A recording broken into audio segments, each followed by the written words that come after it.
Good morning, YouTube. It's just before 7 o'clock on this Friday morning. Gonna do a quick video today on spraying roses. I know a lot of people have different ideas on that, and it really comes down to what you want in your garden. There's certainly organic ways, and you can buy more roses that are disease resistant.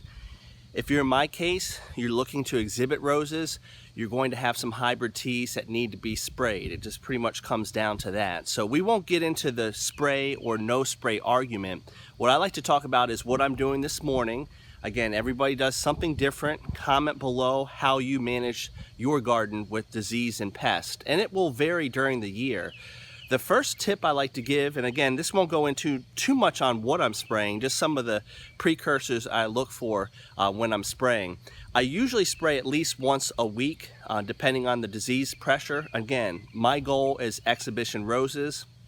The roses I'm growing need to be sprayed more than, say, a knockout rose because they're not disease resistant. So usually I spray once a week with something to control the black spot.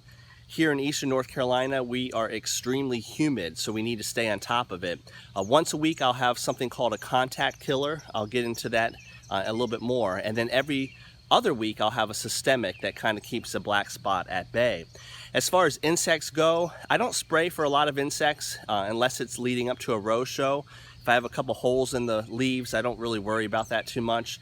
The weeks leading up to a rose show is when I'll try to control that.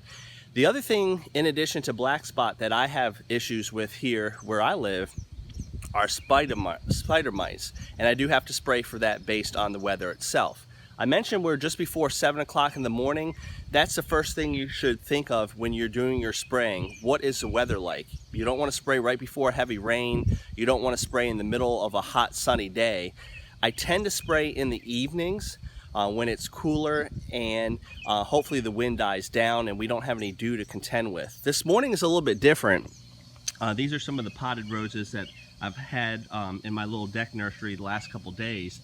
I say it's different because we've been extremely windy here, so I've been trying to sneak in a day to spray. This morning is ideal temperature wise. The sun's just coming up. It's not super hot yet on my garden. So in that regard, it's good. Early morning, evening, good time to spray because you don't have to worry about the sun damaging the leaves, because if you have some of these chemicals on the leaves with the hot sun, that's not a good mix. We do have a slight breeze, so not ideal in that sense, so I'm going to have to be careful to make sure I'm spraying downwind, but the wind is much lighter than it was yesterday evening. So you want dry weather, you want to not be during a hot period of the day, and you certainly don't want to do it when it's windy. The other aspect of the weather is look ahead. Why am I spraying out here this morning? Well, we have a tremendous amount of rain coming our way here the next couple days.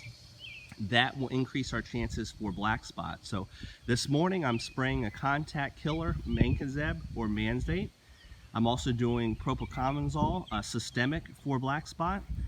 Those two things I want to get down in the garden because, again, we're expecting a lot of rain here the next couple days, and my chances for black spot will go up because the leaves are going to be quite wet for more than a 7-hour period. The other two things I'm spraying, Eagle. That's a name brand, mycobutanol, and the reason why I'm doing that is I have just a touch of powdery mildew. Not super concerned because that usually will go away in wet periods. Actually, it's more dry periods that will kind of act up, so just want to kind of kick that to the curb. And the last thing I'm spraying is one more round of Avid. If you saw my videos from before, we did have a spider mite outbreak here a couple weeks ago. They are pretty much knocked back. These leaves that are yellowing, from those mites, they're not going to come back beautiful green. But when I turn the underside of the leaf, it still looks the same. But when I stared at it, I did not see any mites moving around. I do have a couple mites on some new bushes I got through mail order. So because of that, and because rainy weather is upon us, that's actually really bad conditions for spider mites. I think the combination of one more round of Avid and the rain will kind of put those at bay for at least the next month. So I'm excited about that. So the whole point of this video, again, know what your weather is. You don't want to spray obviously in windy weather or the blazing hot sun. You probably already knew that aspect, but really look ahead for your forecast because I'm spraying in anticipation of black spot weather. If it's hot and dry, be a little more judicious with your Avid or whatever your favorite miticide is. Knowing the weather can give you a big advantage in terms of knowing what to spray. In terms of what I use, I've always had some type of pump sprayer. This past year I finally got a 4-gallon backpack sprayer. That has worked out really well. I'm use about 2 gallons of material on my bushes per spraying. So it's nice to have that on my back and not have to carry it around. I have 2 of them, one for the lawn and one for the roses. And you know that that one's marked roses only because I don't want to mix those up. I won't go into too much detail on what I use in terms of, I mentioned spray material a little bit, but I'm pretty picky about how I dress and what I wear. I wear gloves. I've got this double respirator, and if you notice from the video, again, I have long pants on, I had glasses on, and a hat. And it might look kind of crazy, and again, what we're spraying can be dangerous, but if you do it right, it minimizes it a lot. And what I mean by that, I mentioned I spray in the evenings or the early mornings, so I'm not spraying flowers that have bees out or butterflies, so that's a good thing. So my insecticides, if I use them, they're already dry. And then you want to protect yourself. I may look crazy covered head to toe, but that is what you're supposed to do. One of the important things on these bottles of chemicals is to read the label. Those are all my chemicals in there. And that's what they tell you to do. Dress head to toe, remove clothing when you're done, and to wash it right away. So I'm doing what the label says, and it may look crazy, but that is what we're supposed to do. So that's enough about the spraying. I hope to get this done before it gets too much hotter. We're heading for 90 degrees today. So I want to get this done so that my roses are ready for the wet weather ahead. I still might have some black spot, but this will definitely keep it at bay. I'm going to leave you with a Louise Estes that we've been watching the last couple weeks. These are the maiden roses from Steve Singer. Again, one is way ahead of the other one. It's just so interesting, but I pinched 3 more buds off the top of this.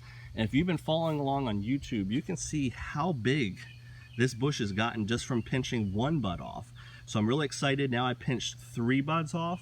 So we're gonna watch how fast this grows, and look at these dormant buds down below, how much they're taking off. I mean, they are a couple inches high now. You get this different angle on here. You can see them coming up. So in the next couple weeks, I'm not just gonna have 1 main cane, but I'm gonna have 3 coming out of the base from the graft itself. And then this top part's gonna take off. And all I'm doing is pinching off buds as they come. I know it's hard to delay a blooms, but it really focuses the energy. Here's some of the other ones I've done this to. These are grafted on, most of these are Dr. Huey. Some of these are on Multiflora. And when I have roses in pots, I try to pinch the blooms, develop the bush,